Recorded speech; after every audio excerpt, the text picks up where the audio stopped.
Hello, I want to thank you for choosing an Acorn stairlift.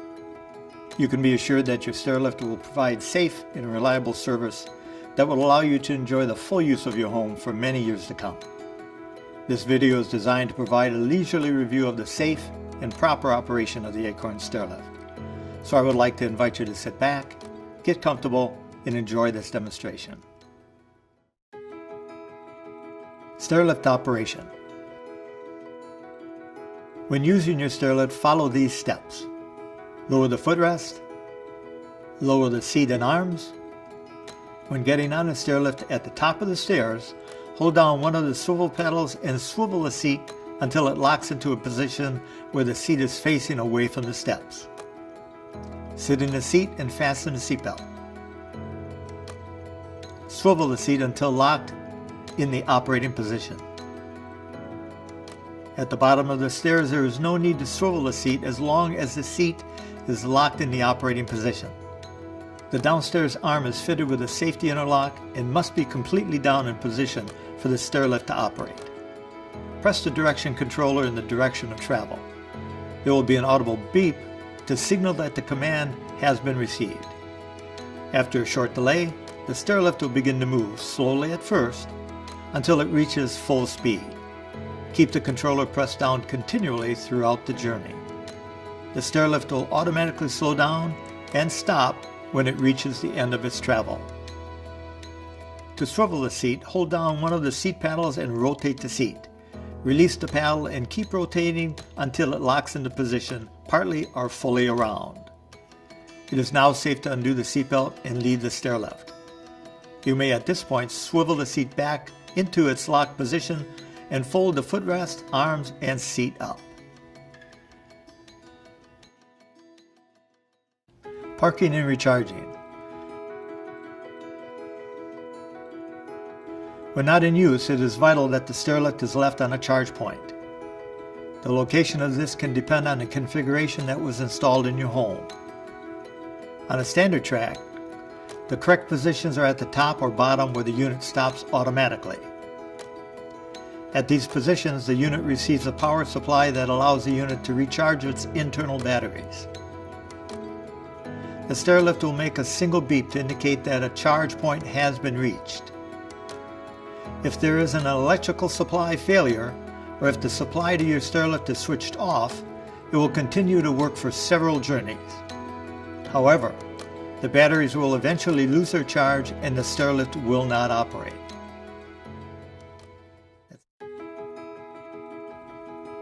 Hinge rail. If a manual folding hinge section has been installed, the stairlift will have an intermediate charging point just above the folding section of the rail. When not in use, it is vital that the unit is left on its intermediate charging point where the unit will recharge the batteries. The lift will make a single beep and stop when the charging point has been reached. Remote controls. The unit may also be operated with the remote control handset. There are two buttons on the handset, up and down. To send the unit up, press and continue to hold the up button. To send it down, press and continue to hold the down button.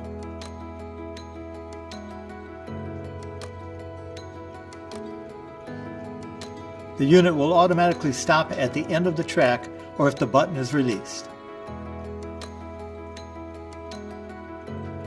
For user safety, the paddle control will always override the remote control handset.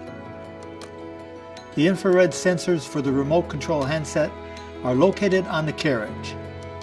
The remote control needs to point at these sensors to operate the stairlift. Battery isolation switch. The battery isolation switch can be found on the upper side of the stairlift facing the wall. The switch should remain on at all times. Failing to do so will result in the batteries losing their charge and will not be covered under the warranty terms and conditions. Key switch. You will find a key switch on the upstairs side of the stairlift.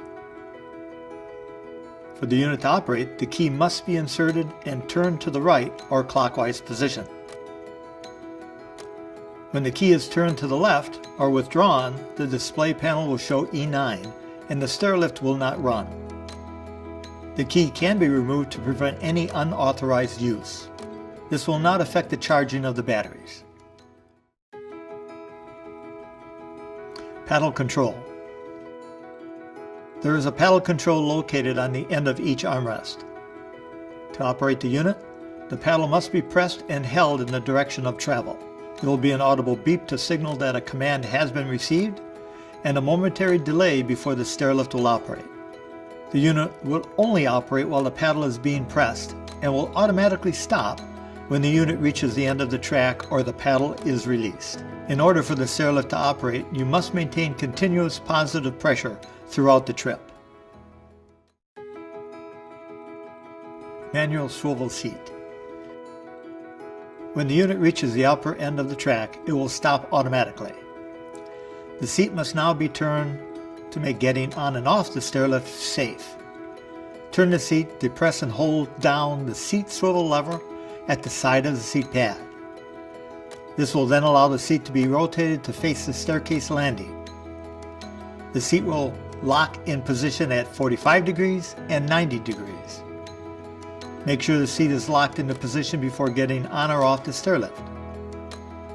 The footrest does not swivel, and the seat only swivels at the top of the staircase. Seat belt. To fasten the seat belt, pull out the belt and insert the clasp into the buckle. A positive click should be heard, indicating that the lock has engaged properly. To release the seat belt, hold the belt with one hand and press the release button on the buckle. The clasp will automatically release and allow the belt to retract. The seat belt must be worn at all times when using the stair lift. Folding seat and footrest. The seat arms and footrest can be folded up when not in use to allow greater access on the stairway, efficiently using the space in your hallway. While folded, the stair lift can still be operated using a remote control handset. E6. Unlike the pedal switch, the remote handset will operate the stair lift while in the folded position. However, it will not work if the seat has been turned away from the normal riding position. This will be indicated by E6 on the display panel. Safety edges. Before operating your stair lift, ensure that there are no obstructions on the staircase.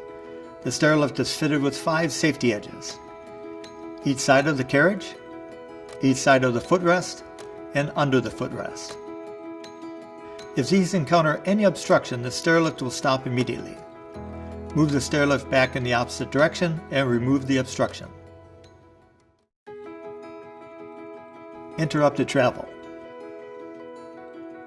If travel on your stair lift is interrupted, take the following sequential steps. Make sure both armrests are completely down.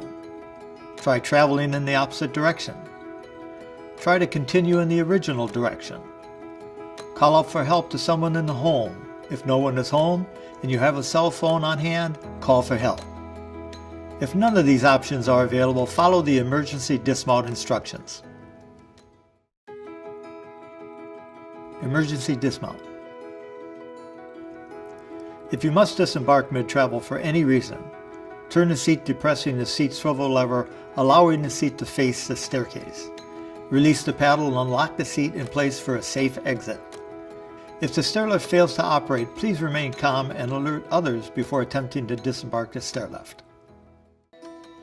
This concludes the demonstration video for your Acorn stair lift.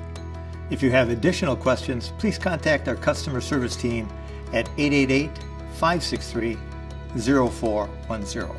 Thank you.